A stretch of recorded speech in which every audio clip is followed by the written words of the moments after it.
Hello दोस्तों, YouTube channel को subscribe कर लें, क्लिक बेल आइकन को प्रेस कर दें ताकि सारा नोटिफिकेशन आपको मिलते रहे जीआईबी, सीआईबी और बैंक प्रमोशन के संबंध में।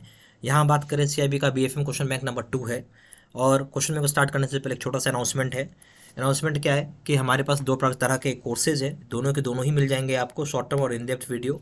खाली डिफरेंस बता देता हूँ मैं आपको। शॉर्ट टर्म का मतलब है जहाँ आपके पास ज़्यादा समय नहीं है, मात्र 10 मिनट आप पढ़ के पास करना चाहते हैं प्रतिदिन, तो आप शॉर्ट टर्म करें।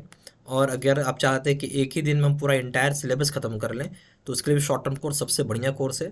और साथ साथ आपको इसके साथ एक और वीडियो मिल जाएगी, इन डेप्थ वीडियो। ये तभी करें आप अगर आपके हाथ में 2 महीने का समय है, तो ये करें, बहुत बढ़िया है। इस करने का मतलब है कि आप आराम से मोर देन 75% नंबर ला सकते हैं एग्ज़ाम में। ठीक है, आराम से मैं बता रहा हूँ आपको। ठीक है। और एक चीज़ तो ये हो गया। अब दोनों जगह आप देखेंगे, दोनों जगह सब चीज़ सेम है। Video lecture courses, case study की वीडियो, 12,000 सेट की question bank, 30 mock test, revision notes. यहाँ वैलिडिटी हो जाएगी 6 महीने की, और यहाँ वैलिडिटी हो जाएगी लाइफ लॉन्ग। ठीक है। यहाँ पेपर जो है 1 ABM करेंगे, इसका दाम 1,000 रुपये, इसका दाम है 1,500 रुपये। पेपर 2 ABF में इसका दाम 1,000 रुपये, इसका दाम है 1,500 रुपये। रिटेल बैंकिंग करेंगे, इसका दाम 1,000 रुपये, इसका दाम है 1,500 रुपये। ABM प्लस BFM करेंगे, दाम है 1,700 रुपये, इसका दाम है 2,700 रुपये। कॉम्बो पे करेंगे, इसका दाम है 2,300 रुपये, इसका दाम है 3,500 रुपये। चलिए, अब हम स्टार्ट करते हैं question. NRO account can be opened as. अब समझिए बात को, हम बोल रहे हैं क्या, अभी हम बात कर रहे हैं कि एनआरओ का जो अकाउंट है उसको हम किस प्रकार से ओपन कर सकते हैं। ए ऑप्शन, पहला पॉइंट है सेविंग, दूसरा पॉइंट है करंट, तीसरा पॉइंट है फिक्स्ड डिपॉजिट। तो एनआरओ अकाउंट जो होता है सेविंग में भी खुल जाएगा, करंट में भी खुल जाता है, और आपका फिक्स्ड डिपॉजिट में भी खुल जाता है। तो इसमें कई तरह के ऑप्शन, जैसे ऑप्शन ए हो गया 1 and 2, बी ऑप्शन है 1 and 3, सी ऑप्शन है 2 and 3, डी ऑप्शन 1 2 and 3। तो स्वाभाविक सी बात है कि इसमें जो ऑप्शन आ जाएगा वो डी हो जाएगा। हमेशा याद रखिएगा, एनआरओ अकाउंट को आप 3 प्रकार से ओपन कर सकते हैं, सेविंग अकाउंट, करंट अकाउंट और फिक्स्ड डिपॉजिट। क्वेश्चन नंबर 2 में आइए, what is the status of taxability in case of NRE account. अब जो टैक्सेबिलिटी की हम बात कर रहे हैं, जो स्टेटस ऑफ टैक्सेबिलिटी क्या होगी एनआरई अकाउंट में। ए ऑप्शन है income earned in the accounts is exempt from income tax. जो भी इनकम आप अर्न कर रहे हो एनआरई अकाउंट में, ठीक है, वो क्या एग्जम्प्ट है इनकम टैक्स से। पहला पॉइंट, दूसरा पहला ऑप्शन। दूसरा ऑप्शन है आपका balances exempt from wealth tax, balances भी एग्जम्प्ट किया हुआ है वेल्थ टैक्स से। सी ऑप्शन है टैक्सेबल।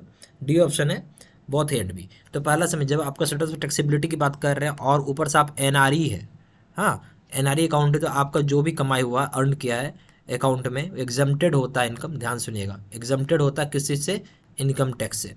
पहला पॉइंट ये सही है। दूसरा हो जाएगा जो बैलेंसेज होती हैं वो भी एग्जम्प्टेड होती हैं आपकी वेल्थ टैक्स से। ये सारी बात सही होगी, यानी ए और बी दोनों सही है, इसलिए सही ऑप्शन हो जाएगा D, both A and B. Question number 3 में आइए, what is the status of taxability in case of FCNR B account. हम बात करें क्या, FCNR बी अकाउंट में टैक्सेबिलिटी का स्टेटस क्या होगा। क्वेश्चन सेम है। ए ऑप्शन है income earned in the accounts is exempt from, आपका एग्जम्प्ट फ्रॉम इनकम टैक्स, यानी जो भी आप कमाई कर रहे हो इनकम टैक्स से एग्जम्प्टेड है, उसका पे कोई टैक्स नहीं लगेगा। दूसरा balances exempt from wealth tax, balances भी एग्जम्प्ट किया है, कोई वेल्थ टैक्स नहीं लगेगा। C option taxable. D option है बोथ ए एंड बी। क्या हो जाएगा सही ऑप्शन, आपसे ये पूछा जा रहा है। तो सही बात यह है कि आप जब FCNR बी में चले जाते हो तो स्टेटस ऑफ फ्लेक्सिबिलिटी क्या हो जाएगा कि इनकम जो भी आप कमाई करो वेल इनकम टैक्स से वो बिल्कुल एग्जम्प्टेड होता है, सही है। बैलेंसेज जो वेल्थ टैक्स से होगा वो भी एग्जम्प्टेड होगा, ये भी सही है। सही ऑप्शन हो जाएगा both A and B, D option हो जाएगा। ठीक है। क्वेश्चन नंबर 4 पाइए, what is the status of taxability in case of NRO account. हम बात करें टैक्सेबिलिटी का स्टेटस क्या होगा, किस केस में हम बात कर रहे हैं, एनआरओ अकाउंट में। अब हम एनआरओ अकाउंट के ऊपर बात कर रहे हैं। ठीक है। ये ऑप्शन है income earn from income, income earn in the accounts is exempt from income tax, यानी एग्जम्पशन मिल जाएगा आपको इनकम टैक्स से। बी ऑप्शन है यानी आपका जो भी कमाई इनकम टैक्स एग्जम्प्टेड है। बी ऑप्शन है balances exempt from wealth tax, balances को भी एग्जम्प्ट कर दिया गया है वेल्थ टैक्स से। C option taxable. D option both A and B. But आप जब एनआरओ अकाउंट में आ जाओगे, नॉन रेसिडेंशियल ऑर्डिनरी अकाउंट जिसको फुल फॉर्म में बोलते हैं, यहाँ टैक्सेबिलिटी लगेगा और बिल्कुल आपका इनकम टैक्सेबल है। सी ऑप्शन हो जाएगा। क्वेश्चन नंबर 5 है, can a individuals of Bangladesh nationality have an account in India.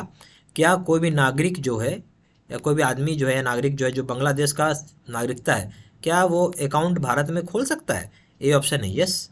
B option है yes with prior approval of reserve bank, खोल सकता है बट RBI का अप्रूवल होना जरूरी है। B option. सी ऑप्शन है yes if holding valid visa and valid residential permit is issued by FRRO concern, बोलता है खोल सकते हैं बट आपका वैलिड वीज़ा और वीज़ा रेसिडेंशियल परमिट होनी चाहिए जो कि इशू किया हो FRRO जो भी कंसर्न डिपार्टमेंट होगा इसके लिए।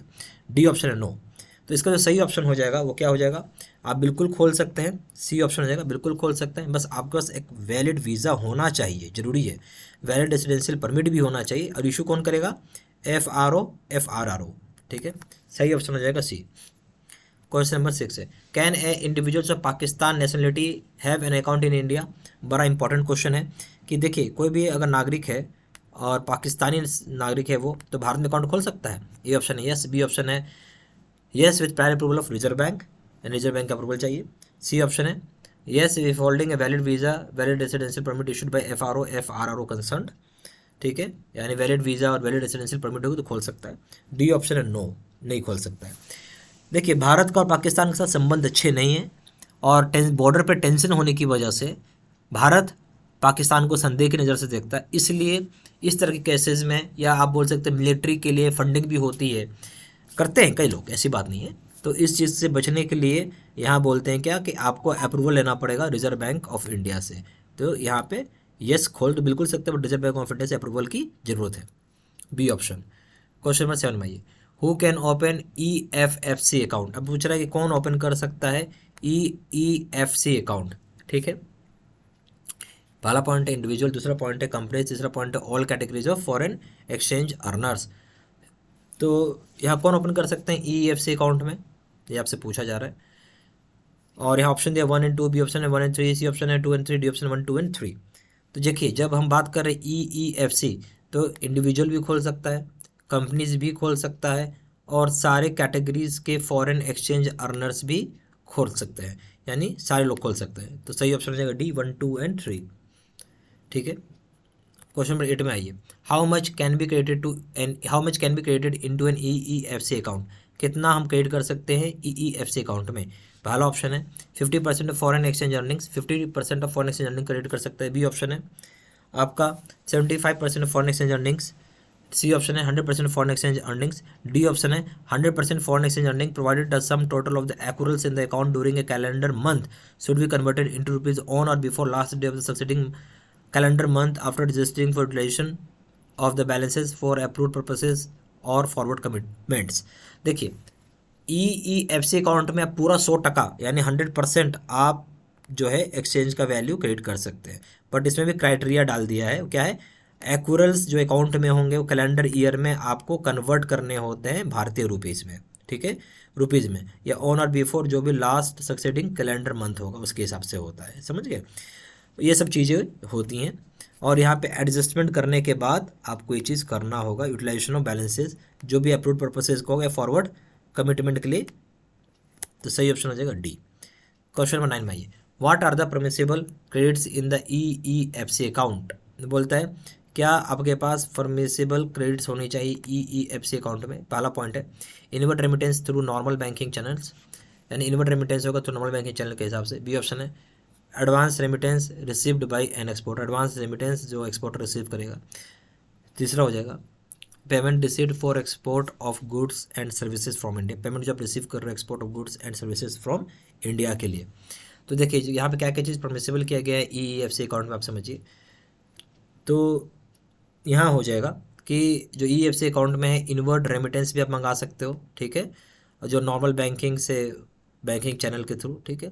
फिर आप एडवांसेस भी मंगा सकते हो, ठीक है, क्या मंगा सकते हैं, एडवांस रेमिटेंस भी आप मंगा सकते हैं, कोई दिक्कत नहीं है इसमें, ठीक है, जो एक्सपोर्टर को रिसीव होती है, ठीक है। फिर है payment received for export credits, export of goods and services from India, तो इस चीज़ के लिए भी आप मंगा सकते हो, जो पेमेंट आप एक्सपोर्ट कर रहे हो गुड्स और सर्विसेज का इंडिया से।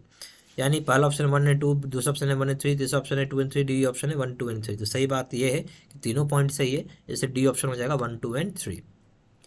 Question number 10, any restriction on withdrawal of funds from an EEFC account.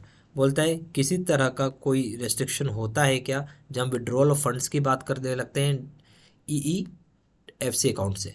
तो पहला ऑप्शन दिया हुआ है कि किसी no restriction on withdrawal in rupees of funds held in EEFC account.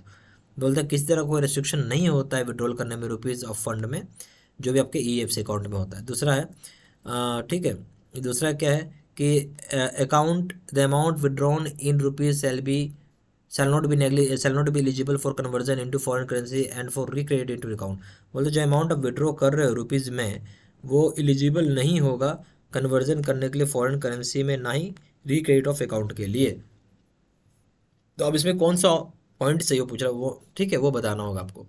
देखिए जब हम रेस्ट्रिक्शन की बात करें जब विड्रॉल फंड्स में, तो सबसे पहली बात है किसी तरह का कोई भारत सरकार जो है या RBI जो है आपको रेस्ट्रिक्शन नहीं लगाती है विड्रॉ करने में पैसा। क्राइटेरिया है कि आपको रुपीज़ में विड्रॉ करना होगा फंड्स को जो भी आपके EFC अकाउंट में होती है, पहली बात सही होगी। दूसरा है जो अमाउंट विड्रॉ कर रहे हैं रुपीज़ में वो एलिजिबल नहीं होगा कन्वर्जन करने के लिए फॉरेन करेंसी में या फिर रिक्रिएट करने के लिए अकाउंट में, यानी दूसरी पॉइंट भी आपकी सही हो जाएगी। अब इसमें सही ऑप्शन क्या हो जाएगा आपका, इसमें हो जाएगा D, बोथ 1 and 2। ठीक है, ओके हमारे पास दो तरह के यहाँ पे कोर्सेज है, एक है शॉर्ट टर्म और एक है इन डेप्थ वीडियोस। दोनों में से जो मतलब दोनों ही कोर्सेज मिलेंगे। अगर आपके पास मात्र 10 मिनट का समय है तो आप in depth in short term video करिए, या अगर आप चाहते हैं कि एक ही दिन में कोर्स खत्म कर दिया जाए तो उसके लिए शॉर्ट टर्म वीडियो बहुत परफेक्ट है, जहाँ आराम से पढ़ के आप एग्ज़ाम को पास कर सकते हैं। इन डेप्थ वीडियो कर रहे हैं तो आप ये मान के चलिए कम से कम 75% का नंबर के लिए आप टारगेट करके चलें। ठीक है, और यहाँ पे आपको समय देना होगा, कम से कम आपको 2 महीने का समय आपको दे के चलेंगे तो आपको रिजल्ट अच्छे से आएगा। दोनों जगह आपको दोनों जगह आपको वीडियो लेक्चर कोर्सेज है, दोनों ही जगह आपको केस स्टडी का वीडियोज़ है, दोनों जगह भारत स्टेट क्वेश्चन बैंक, दोनों जगह 30 मॉक टेस्ट है, दोनों जगह रिवीजन नोट्स है। यहाँ जो वैलिडिटी है वो 6 महीने की वैलिडिटी होती है, यहाँ वैलिडिटी लाइफ लॉन्ग का होता है। ABM करेंगे इसका 1000 रुपये, यहाँ दाम है 1500 रुपये। पेपर 2 करेंगे BFM से दाम है 1000 रुपये, से दाम है 1500 रुपये। पेपर 3 करेंगे टेल बैंकिंग, इसका दाम 1000 रुपये, से दाम है 1500 रुपये। ABM प्लस BFM करेंगे इसका दाम 1700 रुपये, से दाम 2700 रुपये। कॉम्बो पे करेंगे दाम है 2300 रुपये, इसका दाम है 3500 रुपये। ज़्यादा जानकारी के लिए फ़ोन भी कर सकते हैं, फ़ोन नंबर हो जाएगा 4 टाइम्स 9685 दूसरा नंबर है 7827546946। आप वेबसाइट में जाकर डायरेक्टली ऑनलाइन ऑर्डर प्लेस भी कर सकते हैं। वेबसाइट हो जाएगा www.jibstudymaterial.com। ईमेल ID हो जाएगा seedsena123@gmail.com। ये सारी इन्फॉर्मेशन मैंने इसी वीडियो के डिस्क्रिप्शन बॉक्स में भी डाल दिया है। Thank you very much.